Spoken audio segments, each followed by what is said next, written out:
सोच रही थी कि हमारा जो शिक्षा का मॉडल है, शिक्षा का मॉडल मैं व्यवस्था की दृष्टि से नहीं कह रही हूँ, शैक्षिक दृष्टि से कह रही हूँ। ये जो शिक्षा का मॉडल है, उसमें हम विषय पढ़ाते हैं या विषयों का अध्ययन होता है और हमारा सिलेबस और टीचिंग लर्निंग मटेरियल्स और ये सारा जो है वो उन विषयों के अनुसार हम करते हैं। तो विषयों के मूल सिद्धांत क्या हैं और पाठ्यक्रमों का उद्देश्य क्या है, उनको हमें जरा फिर से एड्रेस करने की आवश्यकता है। मैं केवल विद्या क्षेत्र के संदर्भ में नहीं बोल रही हूँ, संपूर्ण शिक्षा व्यवस्था के संदर्भ में बोल रही हूँ, क्योंकि संपूर्ण शिक्षा व्यवस्था का जो शैक्षिक मॉडल बना है, उसको भले ही हम माने न माने, परंतु उसको सामने रखकर ही इंडिविजुअल जो गुरुकुल शुरू होते हैं, उनकी बातें सॉरी हम निर्धारित करते जाते हैं। अब इसकी प्रक्रिया निरंतर चलती है कि नहीं चलती है, ऐसा यदि हम देखें तो सर्वत्र क्या दिखाई देता है? व्हाट इज गिवन, क्या हम क्या स्वीकार करके चलते हैं? ये समग्र विकास का प्रतिमान ये सामने रखकर और फिर वर्तमान में जो है वो शिक्षा की व्यवस्था, उन दोनों को मैच करने का प्रयास करते हैं। मैं ऐसे लोगों की अभी बात कर रही हूँ जो भारतीय शिक्षा के बारे में चिंतन भी करते हैं और प्रयोग भी करना चाहते हैं अथवा कर रहे हैं, अथवा जो उसके बारे में कर भी नहीं रहे हैं तो बोलते तो अवश्य है, लिखते हैं, बोलते हैं, लिखते हैं, भाषण माने गोष्ठियों गोष्ठियों का आयोजन करते हैं, उनमें विषयों की चर्चा करते हैं, कहीं कहीं शोध के विषय भी उसके आधार पर बनते हैं। पूरा एक विषय शिक्षा शास्त्र ऐसा करके भी है। और शिक्षा शास्त्र है तो उसकी तो ठेठ यूनिवर्सिटी भी है, Indian institute of teacher education ऐसे भी हैं, और वह शिक्षा की न होकर टीचर एजुकेशन की यूनिवर्सिटी है। तो हमारी शब्दावली भी जो है वो जरा ध्यान देने योग्य है कि यूनिवर्सिटी कैसे है और उसमें निहित और केंद्रवर्ती व्यक्ति तो उसमें टीचर को ही बनाया गया है, और टीचर को एजुकेट करो तो शिक्षा ठीक चलेगी ऐसा मान लिया गया है, परंतु व्यवस्था में ऐसा तो कहीं दिखाई नहीं देता। वैसे घालमेल किस बात की है? सिद्धांत के रूप में स्वीकार करने के बाद भी व्यवस्था की दृष्टि से उसका स्वीकार नहीं होना, ये बड़ी घालमेल है।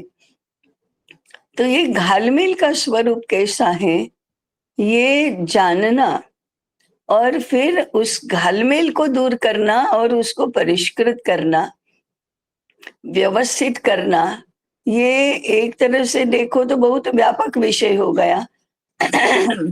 दूसरी ओर से देखो तो यह सूक्ष्म विषय भी है, क्योंकि एकदम से कुछ पकड़ में नहीं आता है।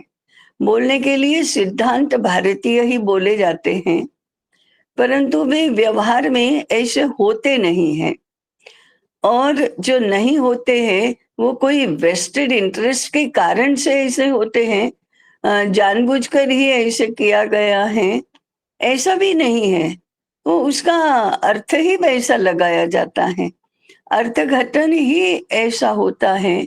तो करने जाते हैं एक और हो जाता है दूसरा। ऐसा पूर्ण पूर्ण क्षेत्र में, पूर्ण देश भर में ऐसे ही हो रहा है। तो इसको जरा समझने का, पकड़ने का प्रयास करना चाहिए।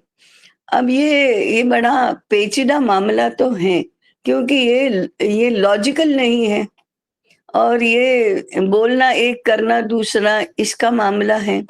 नियमों को, सिद्धांतों को, तत्वों को, संकल्पनाओं को लागू करने वाला मामला है। जो सिद्धांत है, तत्व है और व्यवहार है, तत्व का व्यवहार में रूपांतरण करते करते जो फिसलन हो जाती है, जो उल्टा सीधा हो जाता है, उसका मामला है। इसलिए ये ज्यादा कठिन भी है, व्यापक भी है, सूक्ष्म भी है, जैसा मैंने अभी बताया। अभी मैं एब्स्ट्रैक्ट में बात थोड़ी अभी हो रही है। एब्स्ट्रैक्ट में न करते हम कॉन्क्रीट में ही जाएं। तो पाठ्यक्रमों के भी पीछे उद्देश्य होते हैं। उद्देश्य के संबंध में हम कहते हैं सर्वांगीण विकास, उद्देश्य को लेकर हम कहते हैं समग्र विकास। अब ये देश भर में जो प्रचलित मॉडल है वह सर्वांगीण विकास का है, समग्र विकास का तो नहीं है। तो ये उद्देश्य आया कहाँ से? सर्वांगीण विकास का मॉडल आया कहाँ से? ये शब्द कोई, ये संकल्पना या ये शब्दावली बहुत पुरानी तो नहीं है। हम जब पढ़ते थे तब तो ऐसा सर्वांगीण विकास ऐसा तो नहीं सुनते थे। मुझे लगता है कि all round development of a child, वो शिक्षा शास्त्र में, बीएड कॉलेज में या ऐसे नया नया फिर भी 30, 40, 50 वर्ष पूर्व शुरू हुआ होगा। उसके पहले क्या होता था? भारतीय शब्दावली कैसी होती थी? हम जब पढ़ते थे या हम पढ़ाते भी थे, तो ऐसे कोई पाठ्यक्रमों का उद्देश्य होता है ये कभी ध्यान में भी नहीं आता था। हमने कभी सुना भी नहीं और देखा भी नहीं, क्योंकि पढ़ते भी थे तो पाठ्य पुस्तक ही पढ़ते थे। उसके पीछे कोई पाठ्यक्रम होता है ऐसा कहीं कैटेगोरिकली लिखा हुआ भी नहीं होता था। स्कूलों में, कॉलेजों में इसके पीछे पाठ्यक्रम होता है ऐसा भी नहीं था। अब जैसे पहले से ही हमारी व्यवस्था में भी स्कूल एजुकेशन और कॉलेज एजुकेशन, इन दो में मौलिक अंतर क्या था? ये अगर गहरे देखा जाए तो ये अवस्था का अंतर ही था। इसके कारण से पद्धति का अंतर भी होता था। हम पढ़ते थे तब की तो बात नहीं कर रही, उसके थोड़े पहले की बात है कि स्कूल एजुकेशन में आप 11वीं तक, उस समय 11 वर्ष थे, 12 नहीं थे, बट उससे कोई बहुत फर्क नहीं पड़ता कि वो 11वीं है कि 12वीं है। परंतु स्कूल एजुकेशन में आपके पास पाठ्य पुस्तक होती है, विषयों की सीमा निर्धारित होती है, समय सारिणी होती है, एक स्कूल डिसिप्लिन रहता है उपस्थिति का। आप पीरियड बंक नहीं कर सकते, आप अनुपस्थित नहीं रह सकते, और गृह कार्य है तो वो करना ही है। और जिस प्रकार से सिलेबस चलता है तो उसी प्रकार से उसके साथ साथ रहकर पढ़ना है। टीचर रेगुलेट करता है, कंट्रोल करता है। तो ये स्कूल एजुकेशन की मोटी मोटी पद्धति थी। इसका अर्थ क्या है?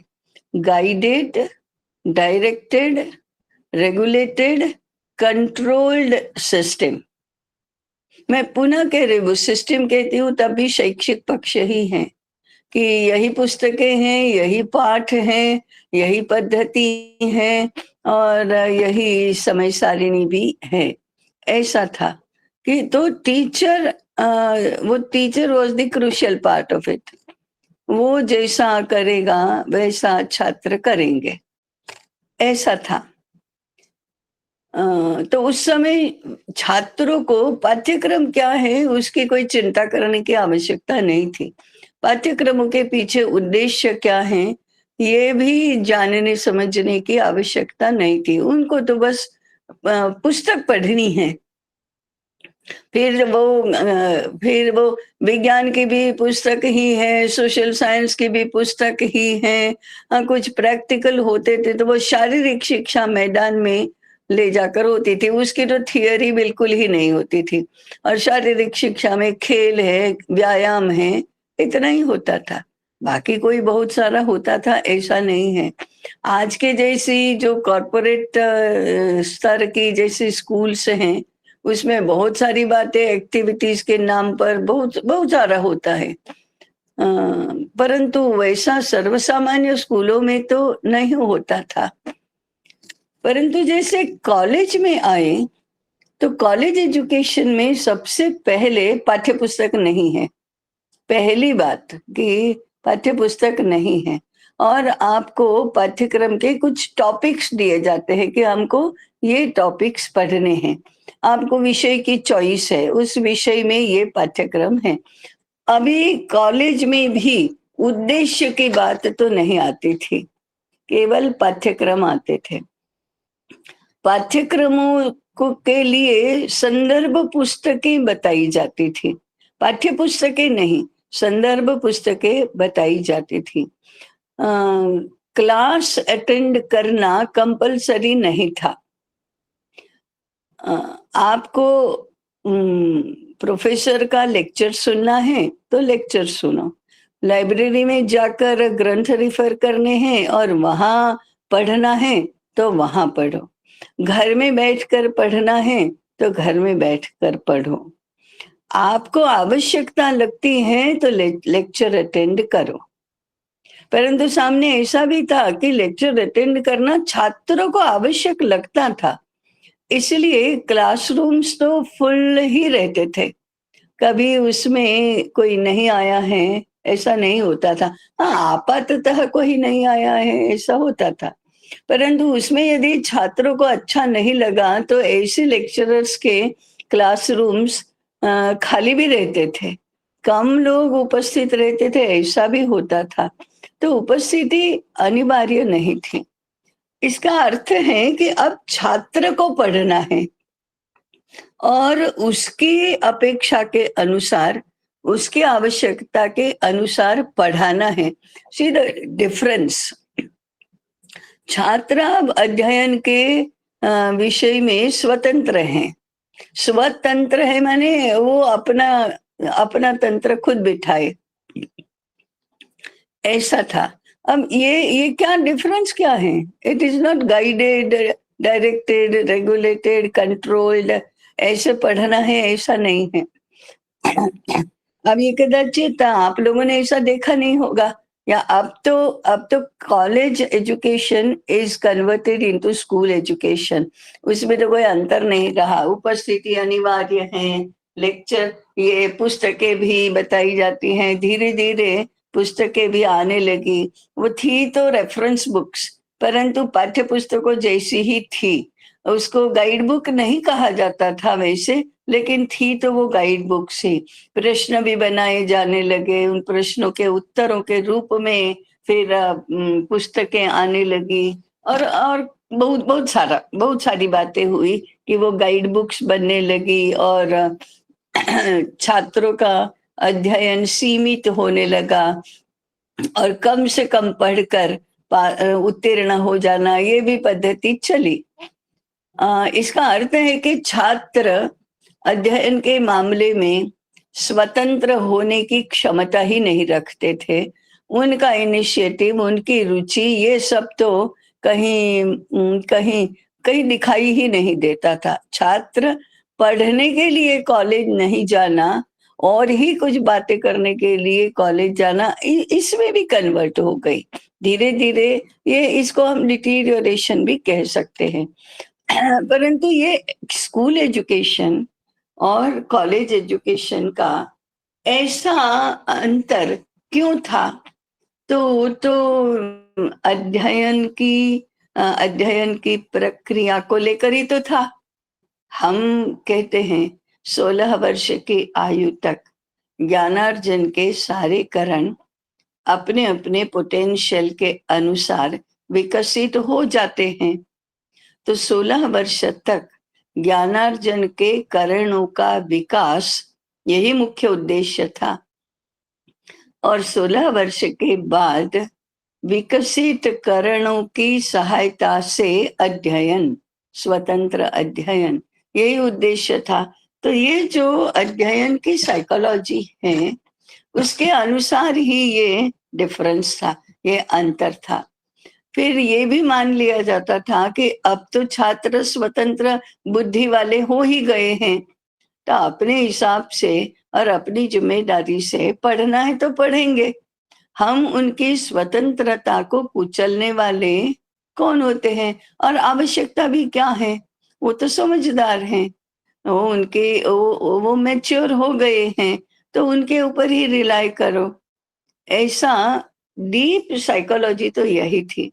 परंतु वो साइकोलॉजी बोलकर नहीं बताई जाती थी, विद्यालय में पढ़ाई नहीं जाती थी, अध्यापकों को तो ये इसका कोई गंध भी नहीं था धीरे धीरे, क्योंकि अध्यापक, कॉलेज के अध्यापक विद्वान होते थे, अपने अपने विषय में वे प्रगत अध्ययन किए हुए रहते थे।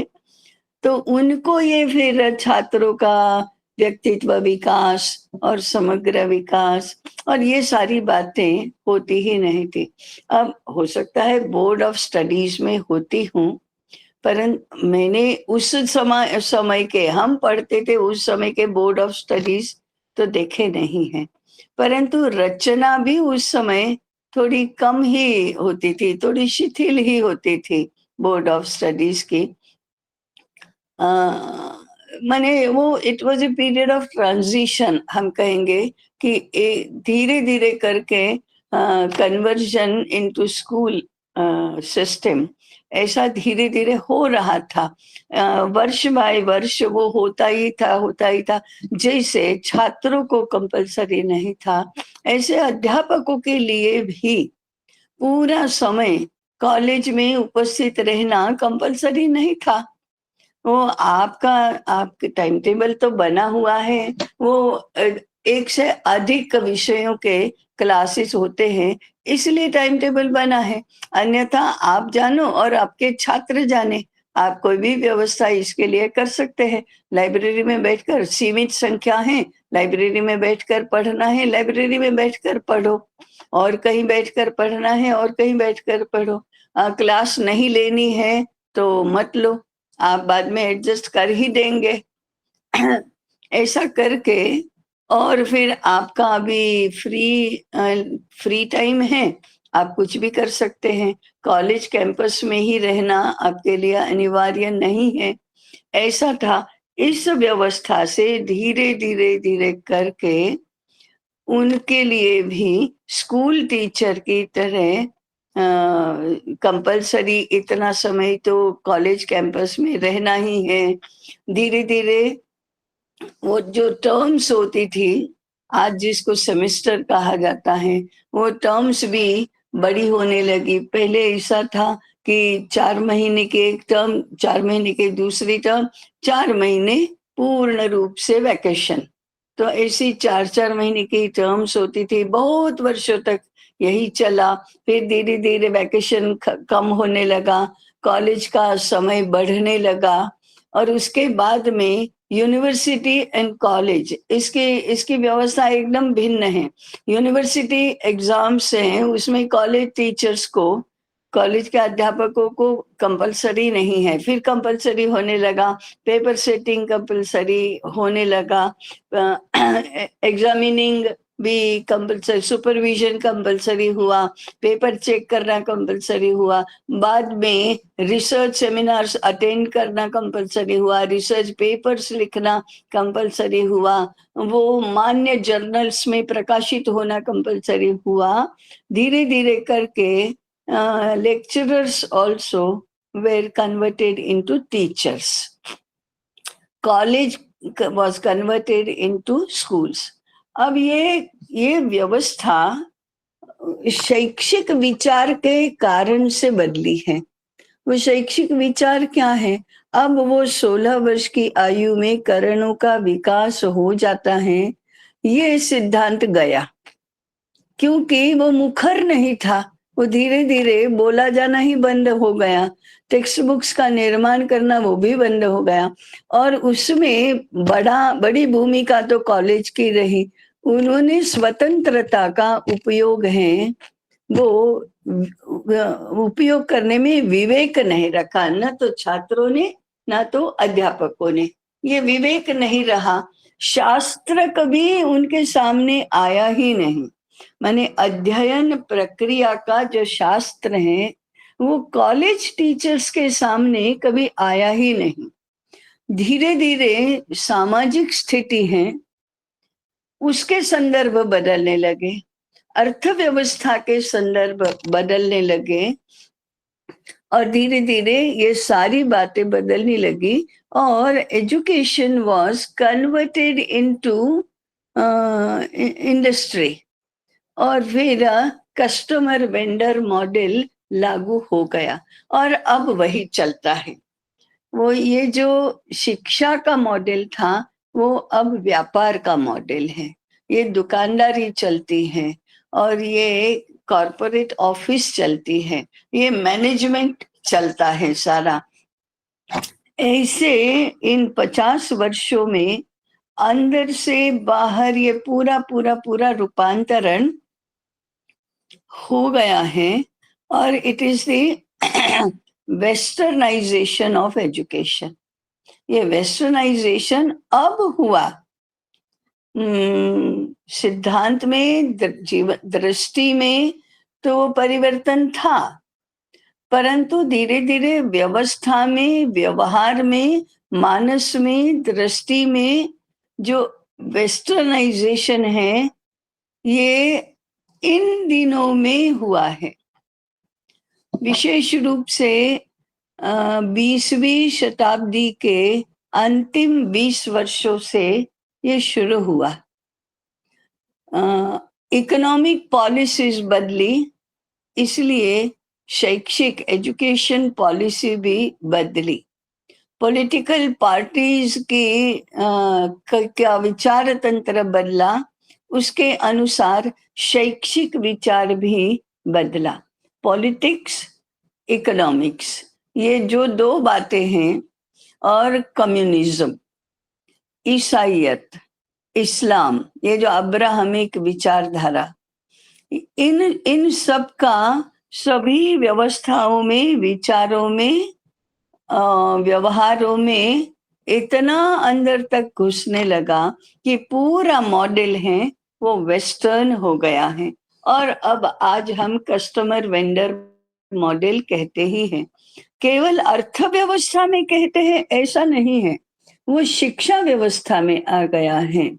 शिक्षा का आर्थिक स्वरूप, माने पैसा कमाने का संदर्भ, अर्थ सापेक्षता, वो तो आ ही गया है, परंतु हमारे विषयों की पढ़ाई, विषयों के कंटेंट भी उसके अनुसार बदले, विषयों की ओर देखने की दृष्टि भी बदल गई, और अध्यापक छात्र इनके संबंध भी बदल गए। अध्यापकों और मैनेजमेंट, इनके संबंध भी बदले। अध्यापकों और सरकारों के संबंध भी बदले, और पूरी एक सिस्टम रेगुलेटेड हो गई। शैक्षिक दृष्टि से भी रेगुलेटेड हुए, और मैनेजमेंट की दृष्टि से भी रेगुलेटेड हो गई।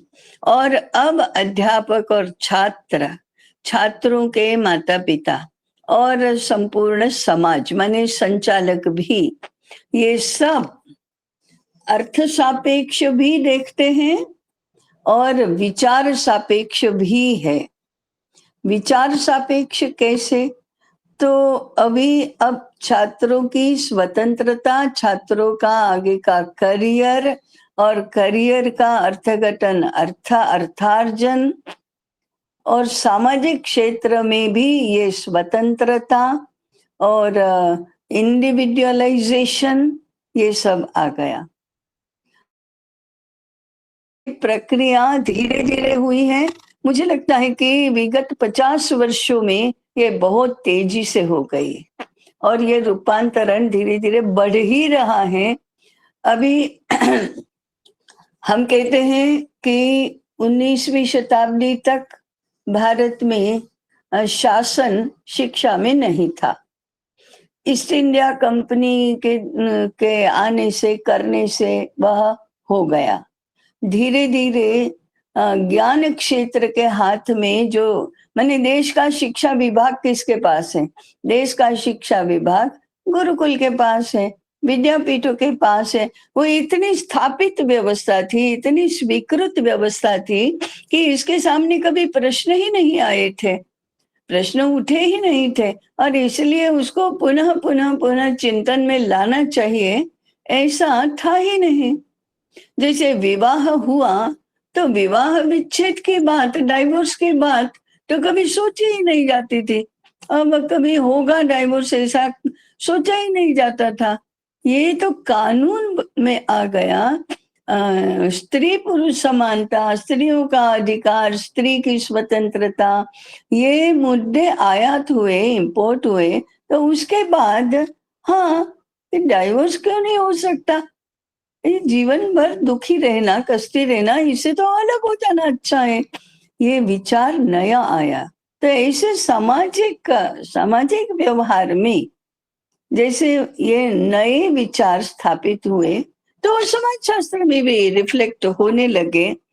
पहले समाज शास्त्र में नहीं आए हैं, पहले आए हैं शासकीय व्यवस्था में और सामाजिक समाज प्रबोधन में आए।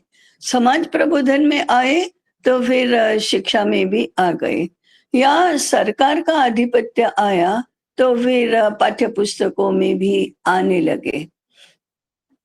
तो क्या हुआ कि जैसे अभी मैं कह रही थी कि शिक्षा विभाग देश का पूरा गुरुकुलों के पास, विद्यापीठों के पास था और वो बहुत स्वाभाविक माना जाता था। उसमें एकदम से आघात हुआ वो ब्रिटिश सरकार के आने से। ब्रिटिश सरकार ने ये व्यवस्था छिन्न भिन्न करके संचालन पूरा अपने हाथ में ले लिया। और सिद्धांत क्या? पैसा भी सरकार खर्च करेगी। मैकॉले का मिनट्स है कि सरकार यदि लाख रुपया खर्च करने वाली है, इसके लिए बजट बना रही है देश की शिक्षा के लिए, तो नियंत्रण भी तो उसके पास ही होना चाहिए। जो पैसा लगाएगा वही कंट्रोल भी करेगा। ये इतना स्वीकृत सिद्धांत उसमें था कि ऐसा कहा जाने लगा, देखो संस्कृत से अंग्रेजी कितनी मूल्यवान है। संस्कृत पढ़ने वाले, पढ़ाने वाले छात्रों और गुरुजियों को तो सामने से दक्षिणा देनी पड़ती है, छात्रों को भी दक्षिणा देनी पड़ती है, और अंग्रेजी पढ़ने के लिए आ रहे हैं, उनको उनको स्वयं को शुल्क देना पड़ता है, तो इसलिए कीमत ज्यादा है। इसका अर्थ है कि पैसे से कीमत नापी जाना, कीमत होना, ये दृष्टि बदल गई और व्यवस्था बदल गई। और देखो पढ़ा रहे हैं, उनको हम सैलरी देंगे, उनकी स्वतंत्रता नहीं रहेगी, उनको हम सैलरी देंगे तो वो कर्मचारी हो गए। ऐसे ऐसे व्यवस्था बदल गई। धीरे धीरे करके वो पुरानी व्यवस्था भी स्मृति में चली गई। नई व्यवस्था का प्रचलन ऐसा हो गया कि आज उससे अलग कुछ होता है ऐसा भी किसी को सूझता नहीं है। अब सरकार के ऊपर, ब्रिटिश सरकार के ऊपर इतनी इतनी जिम्मेदारी नहीं थी कि भारत के सभी 50 करोड़, 80 करोड़, 100 करोड़, 120 करोड़ लोगों को शिक्षा दी जाए। ये ब्रिटिश सरकार का कोई दायित्व नहीं था। वो तो शिक्षा को अपनी पद्धति से ही मैनेज करते थे। परंतु स्वतंत्र भारत में तो सरकार का ये दायित्व बन गया कि सभी के लिए फ्री एंड कंपल्सरी एजुकेशन करो, सबको पढ़ना चाहिए। अब सबको पढ़ना चाहिए, ये बात तो सही है और अच्छी है और सरकार को शोभा देती है, और परंतु सरकार का दायित्व नहीं, समाज का दायित्व ये समाप्त हो गया। तो केवल शिक्षा नहीं, समाज ही स्वायत्त नहीं रहा, संस्कृति ही स्वायत्त नहीं रही, ये परिस्थिति आ गई। तो ये जो प्रक्रिया चलती है वो आंतरिक प्रक्रिया, इसको हमने जानना चाहिए कि स्वायत्त समाज नहीं रहा, शिक्षा भी स्वायत्त नहीं रही, गुरुकुलों के पास, विद्यापीठों के पास थी, वो सरकार के पास आ गई। अब सरकार के द्वारा नियुक्ति हुई, स्वतंत्र भारत में ये व्यवस्था तो वैसी की वैसी बनी रही, परंतु ऊपर से बोझ आया कि 100% लिटरेसी होनी चाहिए, ये लक्ष्य हो गया। ये लक्ष्य कभी भी सिद्ध होने वाला तो नहीं था, बाय डिफॉल्ट वो कभी होगा ही नहीं। और उसमें सारे फिर उद्योगों की आत्मनिर्भरता उसके कारण से समाप्त हो गई, और मानस ये हो गया कि अब तो कारीगरी नहीं करनी है। सारे कारीगरी के उद्योग, उत्पादन के उद्योग थे, वो अभी दूसरी पीढ़ी करेगी ही नहीं, ऐसा हो गया। और इधर तो कारखाने हो गए, यंत्रों का उपयोग हो गया, इधर 100% लिटरेसी, इसलिए घर छोड़ छोड़ कर, उद्योग छोड़ छोड़ कर पढ़ने के लिए जाओ, ये हो गया। और पढ़ते पढ़ते और पढ़ने के बाद कारीगरी माने हाथ से काम करना, ये हेय है। और कारखाने में काम करना, वो तो पैसे के लिए मजदूरी और नौकरी करना है ना, उतना करो, उसको अपना मानने की आवश्यकता नहीं। और पैसा, हमें तो पैसा चाहिए ना, काम के स्थान पर पैसे का महत्व बढ़ा। और पैसा चाहिए तो काम करो, काम को अपना मानो ही नहीं और पैसा लेकर वापस आओ। और घर का जो उद्योग है वो नहीं करना, और करने की स्थिति भी नहीं रही, करने की मानसिकता भी नहीं रही, और उनको इधर अनावश्यक शिक्षा तंत्र में आना पड़ा। तो शिक्षा का भला नहीं हुआ, पढ़ने वाले का भला नहीं हुआ, पढ़ाने वाला नौकर हो गया। दिस इज द ट्रांसफॉर्मेशन, ये आंतरिक रूपांतरण इसका हो रहा है। व्यक्ति स्वातंत्र्य, इसका भी इतनी चीरफाड़ हुई, इतना उसका गलत स्वरूप बन गया। अगर उसका आप विस्तार देखें तो जो मन में आए वो करना, जो मन में है वह करने की सुविधा होना, अधिकार होना, यही स्वतंत्रता मानी जाना लगा। और उसमें अभिव्यक्ति का स्वातंत्र्य, ये विषय इतना विषम बन गया। पीढ़ियों की परंपरा तो पहले उद्योगों में लुप्त हो गई, फिर शिक्षा में लुप्त हो गई, समाज व्यवस्था में लुप्त हो गई। तो व्यक्ति केंद्रीय विचार वो प्रिवेल कर रहा है। आज भी व्यक्ति केंद्रीय विचार ही प्रिवेल कर रहा है। समाज व्यवस्था, अर्थव्यवस्था, राज्य व्यवस्था, सभी जगह पर ये व्यक्ति केंद्रीय विचार, व्यक्ति केंद्रीय विकास की भी संकल्पना ये प्रिवेल कर रही है। व्यक्ति केंद्रीय तत्व ज्ञान में था, जीवन दृष्टि में था, अब व्यवहार में आ गया, व्यवस्था में। अकाउंट व्यक्तिगत होता है, पुरस्कार, नियुक्ति, ये सब व्यक्तिगत ही होता है, प्रवेश व्यक्तिगत ही होता है, सब कुछ व्यक्तिगत होने लगा, कोई भी कौटुंबिक नहीं रहा।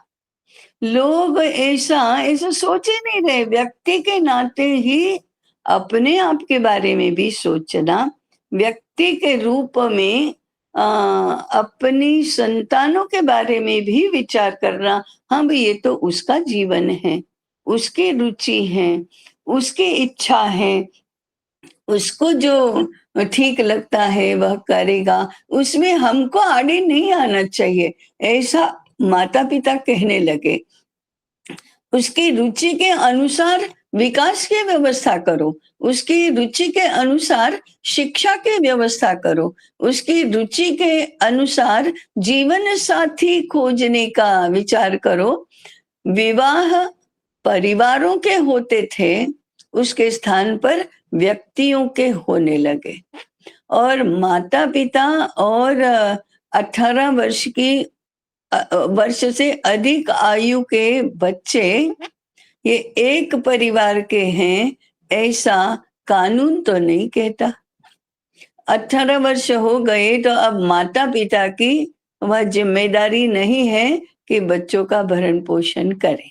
वो मेजर हो गए, माइनर नहीं है। माइनर है तब तक ही माता पिता की जिम्मेदारी है, उसके बाद उनकी अपनी जिम्मेदारी है, क्योंकि वे स्वतंत्र हैं।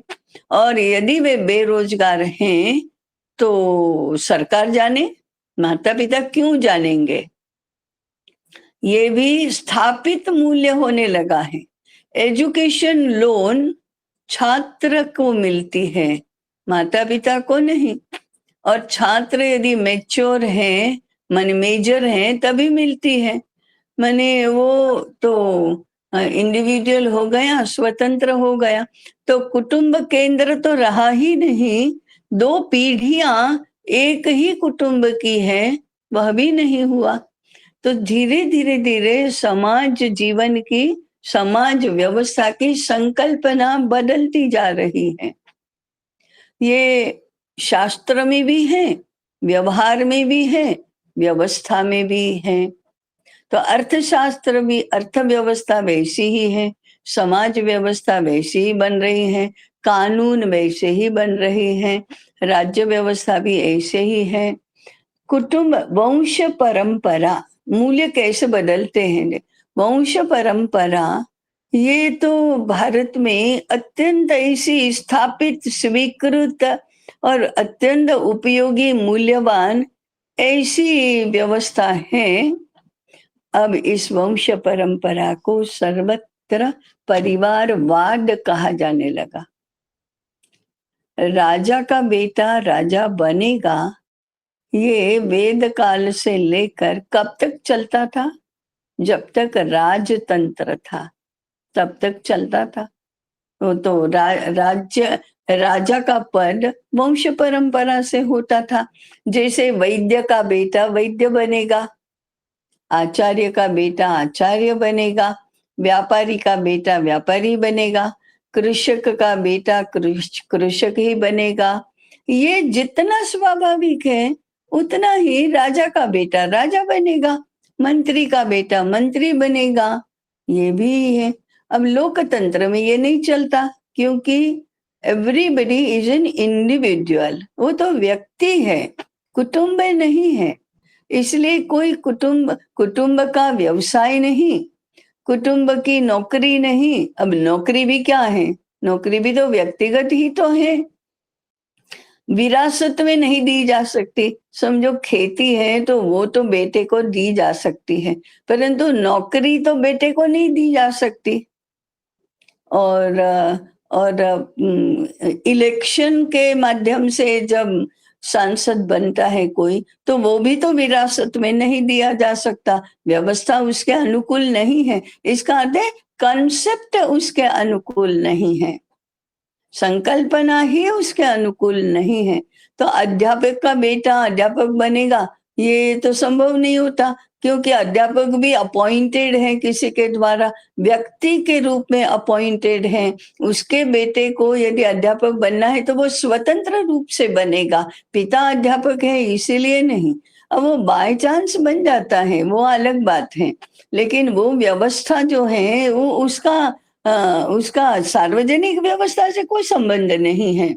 तो ऐसे व्यक्ति केंद्री जो व्यवस्था है, वो इस प्रकार से हमारी व्यवस्था को बदलती है और व्यक्ति केंद्री व्यवस्था स्थापित हो रही है।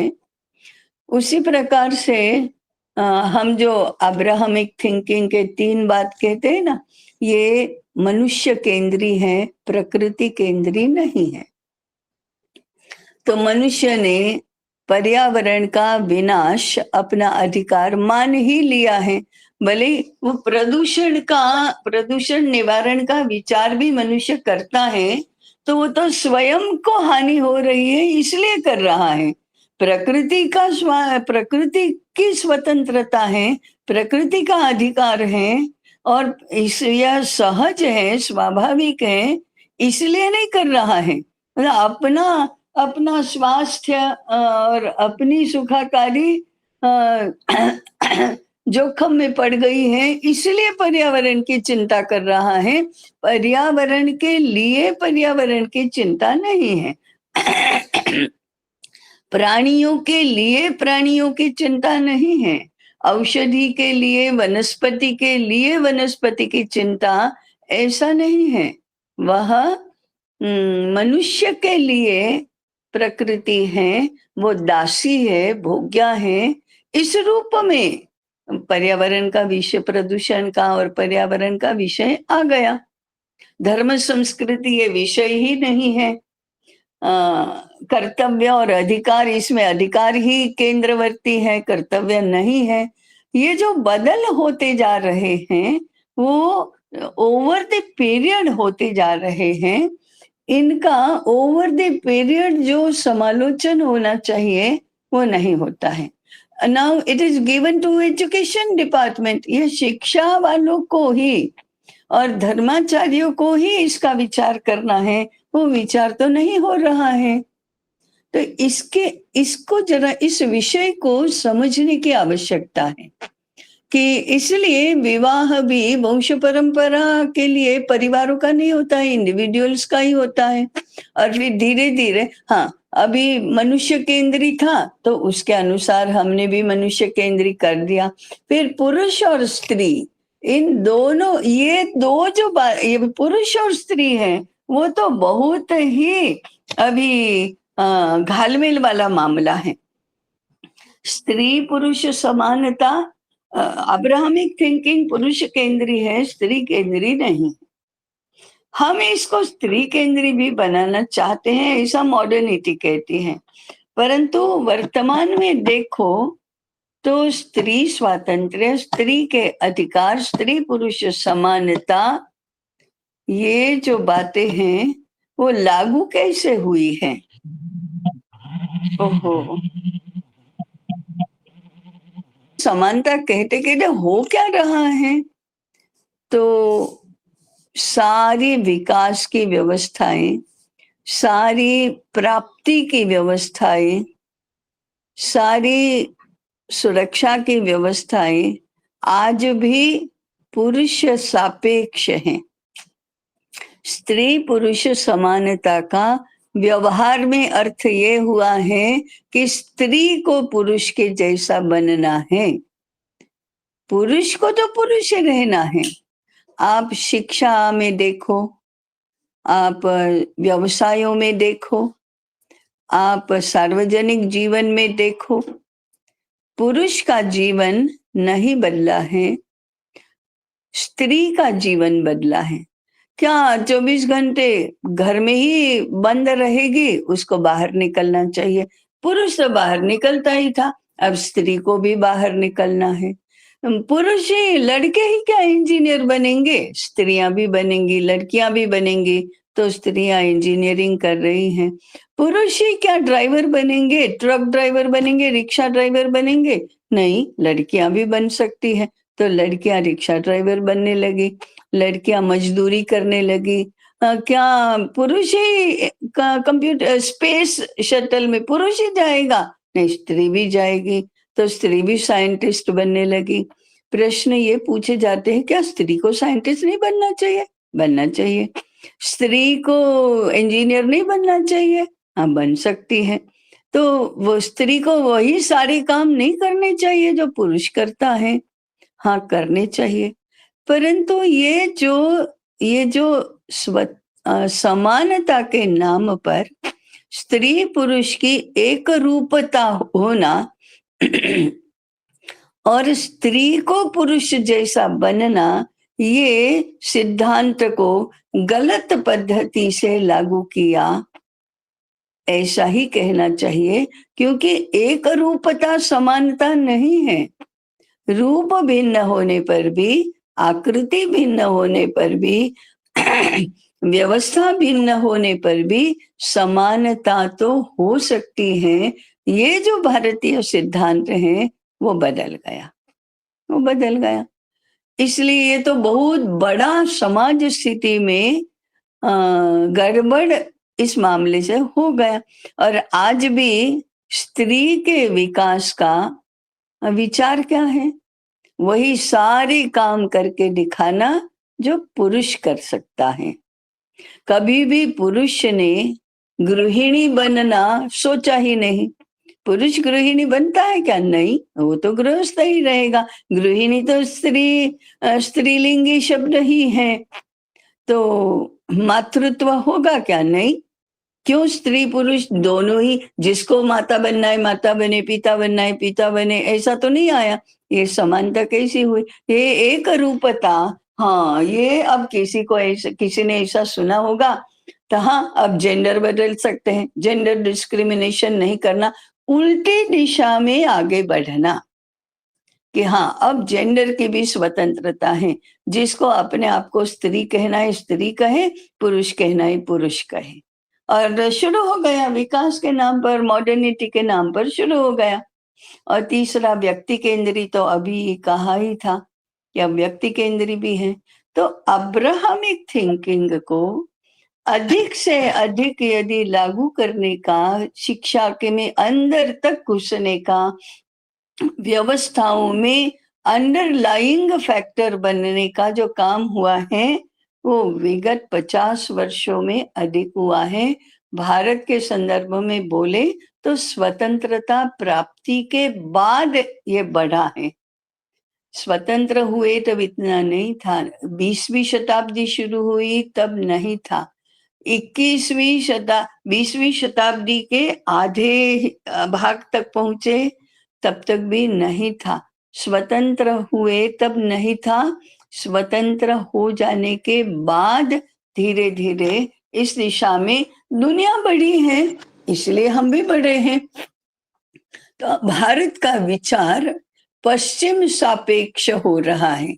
जैसे अभी कहा ना कि स्त्री का विचार पुरुष सापेक्ष, प्रकृति का विचार मनुष्य सापेक्ष, और व्यक्ति का विचार स्व सापेक्ष ऐसा होने लगा है। ऐसे भारत का विचार यूरोप सापेक्ष, अमेरिका सापेक्ष ऐसा ही हुआ है। आज हम धीरे धीरे ये विचार करने लगे हैं कि भारत सापेक्ष होना चाहिए, ये पश्चिम सापेक्ष नहीं होना चाहिए।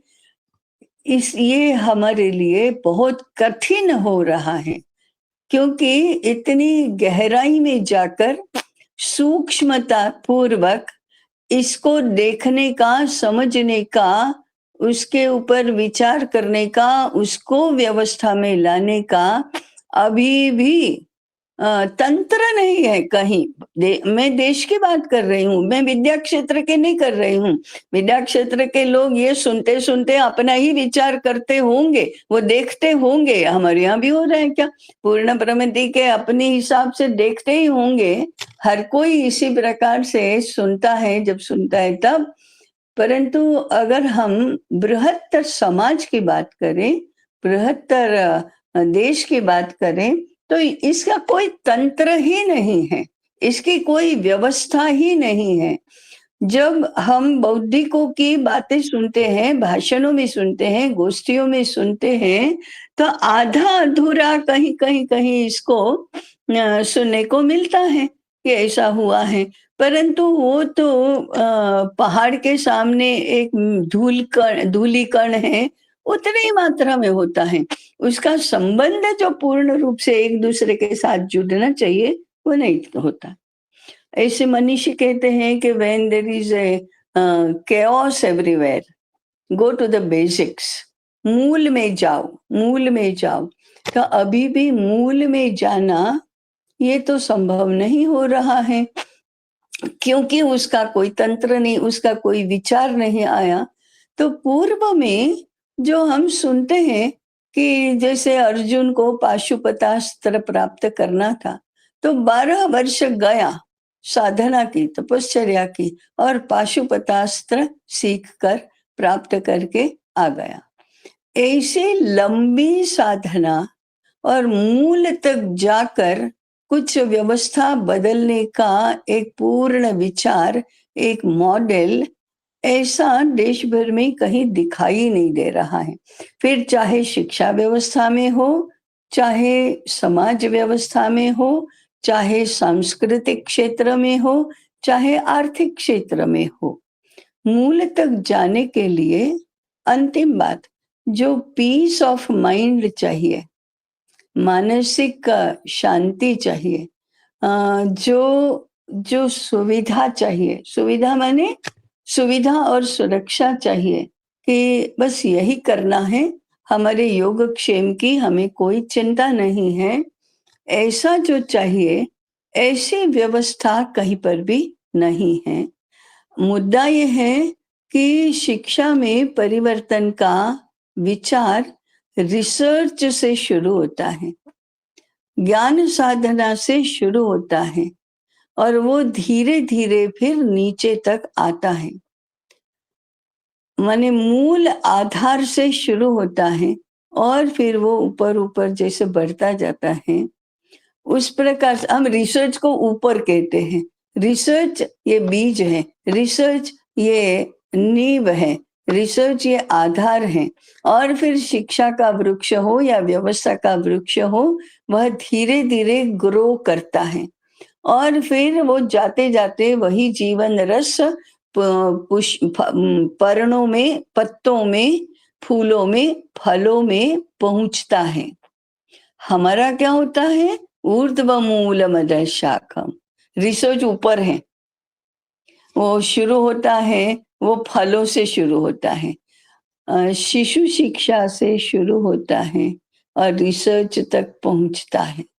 शुरू होना चाहिए जब वो देशव्यापी परिवर्तन करना है, तब शुरू होना चाहिए रिसर्च से, प्रगत अध्ययन से, बेसिक आधारभूत अध्ययन से, शास्त्रों को परिष्कृत करने से, शास्त्रों की युगानुकूल प्रस्तुति से और फिर धीरे धीरे धीरे उसको क्रियान्वयन में, विकास की कल्पना में, पाठ्य स्कूल एजुकेशन में, प्राइमरी स्कूल एजुकेशन में, शिशु शिक्षा में, कुटुंब शिक्षा में, गर्भावस्था की शिक्षा में ऐसे आना चाहिए।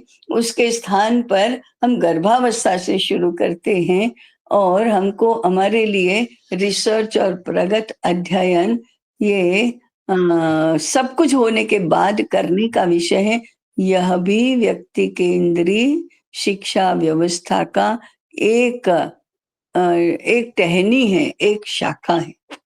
तो कुल मिलाकर आज का हमारा जो सेशन है वो ब्रेन स्टॉर्मिंग का अधिक है। इसको भी धीरे धीरे स्टॉर्म को व्यवस्था में लाने की आवश्यकता है। मैं यहीं पर रुकती हूँ। ये स्ट्रे थॉट्स नहीं है, ये ब्रेन स्टॉर्मिंग है और ऑल एनकम्पासिंग ऐसा विचार और मूल में जाकर विचार, इसकी व्यवस्था क्या होना चाहिए, ये कौन इसका विचार करेगा? पुनरुत्थान को तो यही विचार करना है, it is given, it is accepted कि हाँ हमें ऐसा विचार करना है। इसलिए आज के ये विचार मैंने प्रस्तुत किए हैं। मैं यहीं पर रुकती हूँ। समय ज्यादा हुआ क्या? हाँ हाँ, वही है, हमारा ही श्रेष्ठ, तुम्हारा तो सब कचरा। हाँ, और भारत पश्चिम सापेक्ष, पूरे के पूरे भारत को ही, पूरे के पूरे राष्ट्र को हमने पश्चिम सापेक्ष बना दिया है। पश्चिम माने इंटरनेशनल, वैश्विक।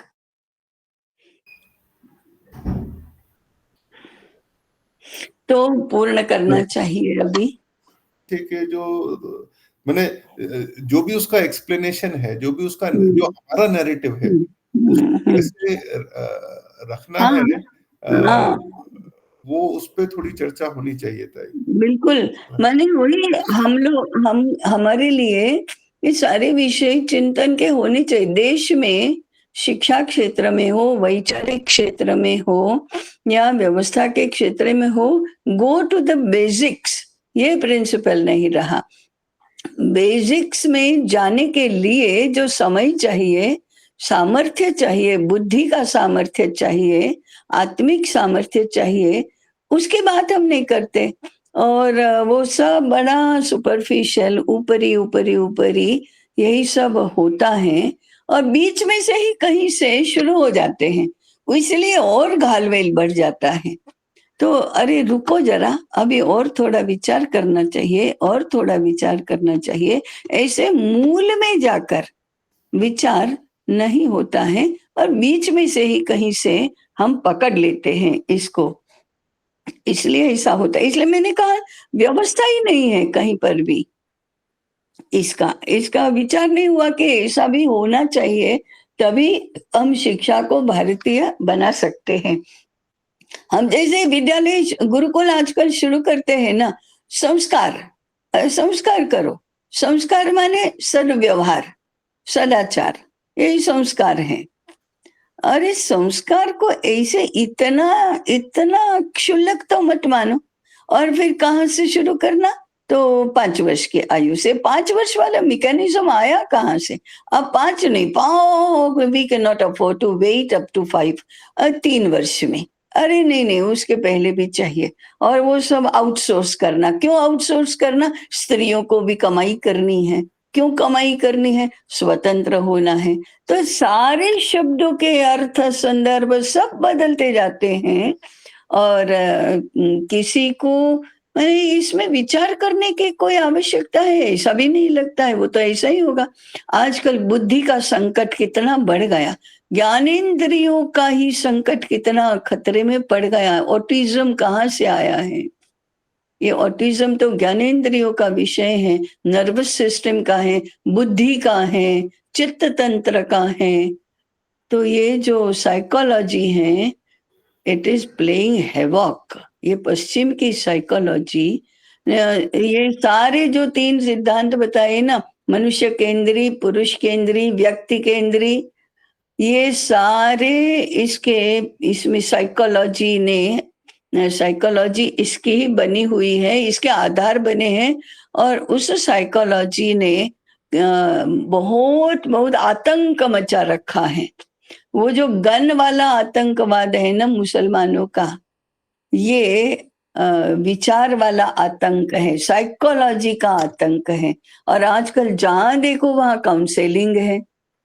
साइकोलॉजी में एमए करो और कहीं पर भी परामर्शक बन जाओ। कॉरपोरेट में भी काउंसलर्स चाहिए, इंडस्ट्री में काउंसलर्स चाहिए, स्कूलों में काउंसलर्स चाहिए, सभी जगह काउंसलर्स चाहिए। माने वो मनोविज्ञान, वो साइकोलॉजी प्रिवेल कर रही हैं। वो और भी एकदम क्या, अंदर से लेकर बाहर तक सब अस्त व्यस्त, सब अस्त व्यस्त। कहीं पर भी स्थिरता नहीं, शांति नहीं, ऐसा हुआ है। तो साइकोलॉजी के बारे में इस दृष्टि से विचार करना, सोशियोलॉजी के बारे में इस दृष्टि से विचार करना, पॉलिटिकल साइंस है, ये जो सारी बातें हैं, टेक्नोलॉजी के बारे में है, टेक्नोलॉजी, पर्यावरण, अर्थशास्त्र, कल्चर, ये सब एक दूसरे के साथ जुड़े हुए हैं। तो कहीं तो केवल आर्थिक विचार करो, कहीं तो केवल सांस्कृतिक विचार करो, कहीं तो केवल साइकोलॉजिकली विचार करो। ऐसा खंड खंड में इसके सामने हमारा इंटेग्रल सिस्टम, इंटेग्रल डेवलपमेंट, ये जो है वो उसका उपाय करने के लिए है। परंतु वो समग्रता का विचार ऐसा उथला उथला तो नहीं हो सकता, बीच में से ही तो नहीं शुरू हो जाता। ये this is the problem statement. जी। हाँ भैया, हमको जुड़ना है और जीवन विकास में जी, अभी जी, पूर्ण देखा। करेंगे। हाँ।